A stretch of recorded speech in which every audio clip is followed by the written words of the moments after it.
ओम श्री गणेशाय नमः। ओम नमः शिवाय शिवाय नमः। ओम। जय हो शिव शंकर भोलेनाथ की, जय हो माँ पार्वती की, जय हो कार्तिक भगवान की, जय हो नंदी महाराज की। जय श्री राम, जय श्री राम। ओम नमः शिवाय शिवाय नमः। ओम। श्रावण मास महात्म्य, तीसरा अध्याय। संत कुमार भगवान शंकर से बोले, आपने व्रत समुदाय का उद्देश्य बताया, परंतु मेरी जिज्ञासा शांत नहीं हुई है। आप विस्तार पूर्वक इन व्रतों को बताने की कृपया करें। आप खोलकर मुझे समझाए, जिसे सुनकर मैं करते हो जाऊं। संत कुमार जी की प्रार्थना पर भगवान महादेव बोले, जो भगत श्रावण मास को नक्त व्रत कर व्यतीत करता है, वह संपूर्ण व्रत इस नक्त व्रत का फल भोगता रहता है। दिन की समाप्ति से 3 घड़ी पहले रात्रि को नक्त व्रत कहा जाता है। नक्त व्रत भोजन में सूर्यास्त से 3 घंटे पहले के समय को छोड़कर शेष समय लिया जाता है। सूर्यास्त से पहले के 3 घंटों को संध्याकाल कहा जाता है। संध्याकाल में आहार, मैथुन, निद्रा तथा स्वाध्याय करना वर्जित है। अब मैं तुम्हें गृहस्थ एवं सन्यासी के भेद से नक्त भोजन की 2 प्रकार की व्यवस्था बताता हूँ। ध्यान पूर्वक सुनो। जब सूर्य देव के मंद होने पर अपने शरीर की छाया दोगुनी हो जाए, उस समय को सन्यासी के लिए नक्त भोजन व्रत कहा गया है। शास्त्रों में गृहस्थ के लिए नक्षत्र के उदय होने पर रात्रि भोजन करने को नक्त भोजन व्रत कहा है। शास्त्रों में सन्यासियों के लिए रात्रि काल में भोजन निषेध हो जाने से दिन के अष्टम भाग में भोजन करना बताया है। गृहस्थी को विधि द्वारा रात्रि में नक्त व्रत का भोजन करना चाहिए। सन्यासी, विधवा तथा विदुर को सूर्यास्त से पहले ही भोजन करने का विधान है। पुत्रवान, आश्रयहीन तथा स्त्रीविहीन पुत्रवान विदुर को रात्रि में भोजन करना निषिद्ध है। श्रावण मास में नक्त व्रत करने वाले प्राणी उत्तम गति को प्राप्त होते हैं। श्रावण मास के प्रारंभ होने पर प्रतिपदा तिथि में प्रातः काल मनुष्य यह प्रतिज्ञा करे कि मैं पूरे श्रावण मास में ब्रह्मचर्या का पालन करूंगा तथा प्रतिदिन प्रातः स्नान करूंगा, नक्त व्रत, रात्रि शयन तथा अन्य प्राणियों पर दया भाव रखूंगा। वह यह भी संकल्प करे कि यदि मैं इस व्रत के प्रारंभ होने के बाद और इस व्रत के समाप्ति से पूर्व मर जाऊं तो हे भगवान, उस स्थिति में आपके प्रसाद से मेरा व्रत परिपूर्ण हो जाए। नक्त व्रत करता हुआ प्राणी मुझे अति प्रिय हो जाता है। ब्राह्मण द्वारा यह स्वयं रुद्र का 1 मास तक जो अभिषेक करता है, उस पर मेरी सदैव कृपा रहती है, क्योंकि मुझे जलाधार अति प्रिय है। श्रावण मास में जो प्राणी अधिक स्वादिष्ट भोजन या उपयोगी वस्तु ब्राह्मण को देता है, वह मुझे बहुत प्रिय है। हे संत कुमार, अब मुझ में उत्तम लक्ष्य पूजा विधि को ध्यान पूर्वक सुनो। लक्ष्मी की इच्छा प्राप्ति वाला मनुष्य बिल्व पत्रों से, शांति की कामना करने वाला मनुष्य दुर्वाओं से तथा आयु की इच्छा वाला मनुष्य चंपा के फूलों से श्री हरि की पूजा अर्चना करे। विद्या की इच्छा रखने वाला व्यक्ति मल्लिका तथा चमेली के फूलों से पूजा अर्चना करे। तुलसी दल से भगवान श्री हरि और मैं स्वयं प्रसन्न होते हैं। परंतु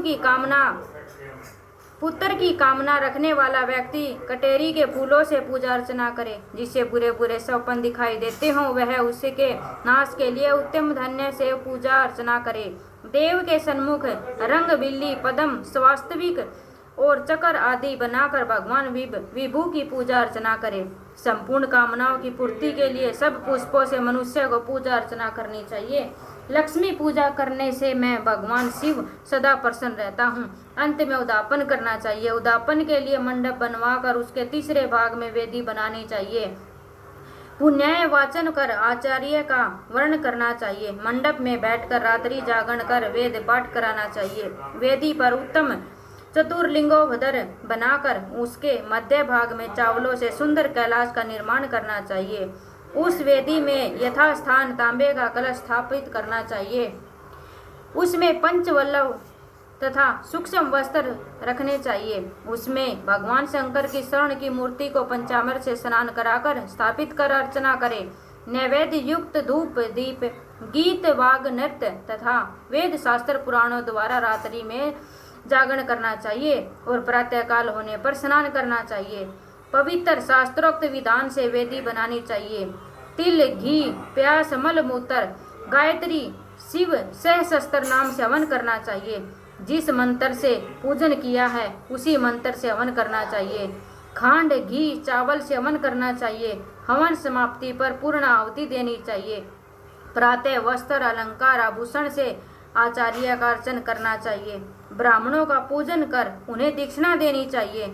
जिन मंत्रों से भगवान शिव की लक्ष्य पूजा की है उन चीजों का दान करना चाहिए। स्वर्ण निर्मित भगवान शंकर की मूर्ति का अर्चन करें। यदि 1 महीने तक दीप जलाया हो तो उसका दीप दान कर देना चाहिए। संपूर्ण इच्छाओं की सिद्धि हेतु श्रवण की बत्ती चांदी का निर्मित दीप बनवाकर उसमें गौ का घी भरकर दान देना चाहिए। ब्राह्मणों को भोजन कराकर दक्षिणा दे। इस प्रकार जो मेरी अर्चना करता है मैं उस पर सदैव प्रसन्न रहता हूँ। जो मनुष्य श्रावण मास में अपनी प्यारी वस्तु का त्याग करता है और वह मुझे अर्पण की जाती है तो हे मुने उस फल को सुनो।